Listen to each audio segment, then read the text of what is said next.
My name is Aaron Cairo, and I've been skateboarding for most of my life. I grew up in a very small town in Montana where at the time there were literally no other skateboarders. Over a short period of time, I taught myself how to do almost every skateboard trick and really gained a solid base for all of my skateboarding from then on out. I developed a pattern and technique on learning tricks not only fast, but so you have them down well.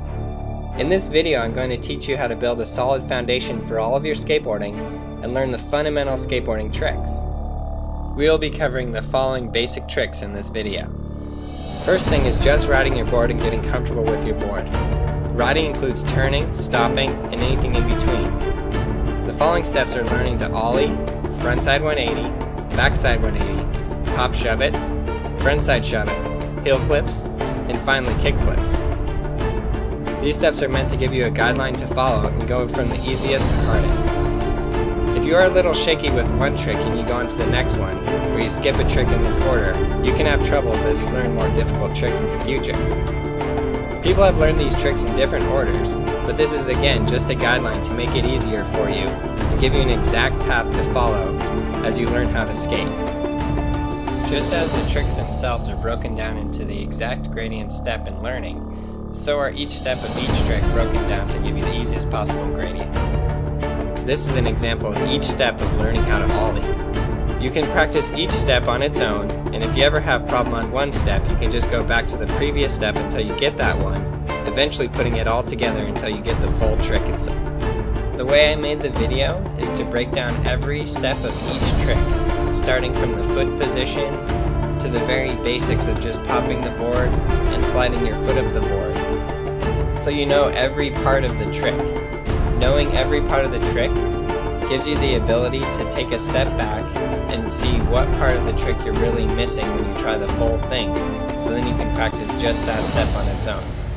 So when you're using this video, I want you to practice each step as I go over it, and don't go on to the next step until you really have that one. It's in this way that you're going to be able to learn all of these tricks and get them all down really well. The reason I chose the tricks to be learned in these steps is because they introduce the least amount of change in between the tricks. For example, once you learn how to ollie, all you have to change is swinging your shoulders to do the frontside 180. So you should be able to get that next step down very easy. I want to make it an easy gradient for you to learn all these tricks, so just follow the path that I've given you and you'll be able to learn them all really well. Before you get started skating, I want to familiarize you with your board and all of its parts so you can choose the best deck for you. There's so many different boards and equipment to choose from that correctly picking a board can be a very hard task. A lot of equipment and what is best is based on personal opinion and depends on what kind of skating you're into.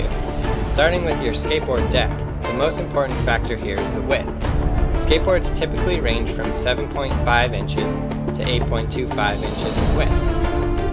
For tech skating and flip tricks, people generally use smaller width as it's easier to flip, and for ramps and stairs, people generally use wider boards because they have a wider space to land on. Also, how big your feet are is a factor as well, because if you have small feet and you ride an 8-inch board, it'll be very hard to learn kickflips. I wear size 10 shoes and skate a 7.62 width of board, just to give you an example.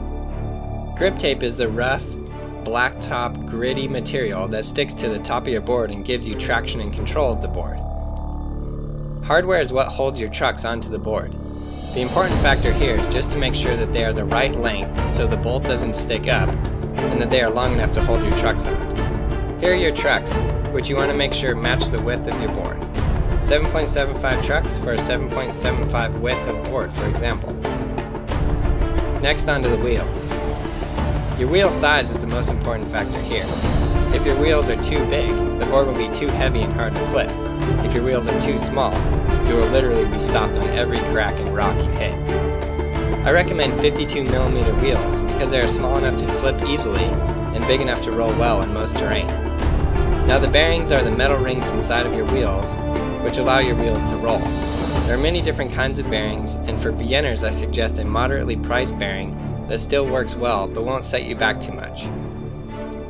Now that you're familiar with the different parts of your skateboard, grab your deck and locate the following parts: skateboard deck itself, trucks, wheels, bearings, hardware, and grip tape. Now we'll get on to riding your board.